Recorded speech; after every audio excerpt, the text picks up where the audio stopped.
പ്രതിയുടെ ഒരു കൈയിൽ കയർ കെട്ടി ബൈക്ക് ഓടിപ്പിച്ചുകൊണ്ട് പിന്നിലിരുന്ന് യാത്ര ചെയ്ത് പോലീസ് ഉദ്യോഗസ്ഥൻ. കയ്യിൽ കെട്ടിയ കയറിന്റെ ഒരറ്റം പോലീസ് ഉദ്യോഗസ്ഥൻ പിടിച്ചിരുന്നു. യാത്രയിൽ പിന്നിലിരുന്ന പോലീസുകാരൻ മാത്രമാണ് ഹെൽമറ്റ് വെച്ചിരുന്നത്.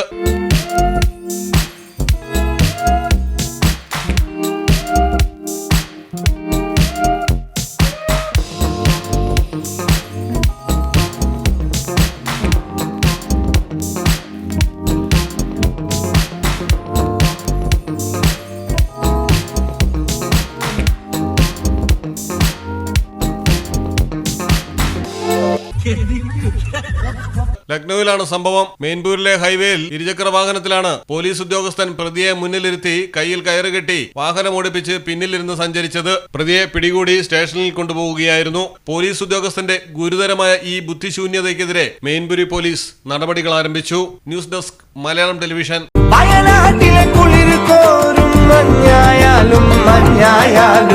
നാട്ടിലെവിടെയാണേലും കാലാവസ്ഥ എന്താണേലും സിമെന്റ് JSW കോൺക്രീറ്റ് HD തന്നെ.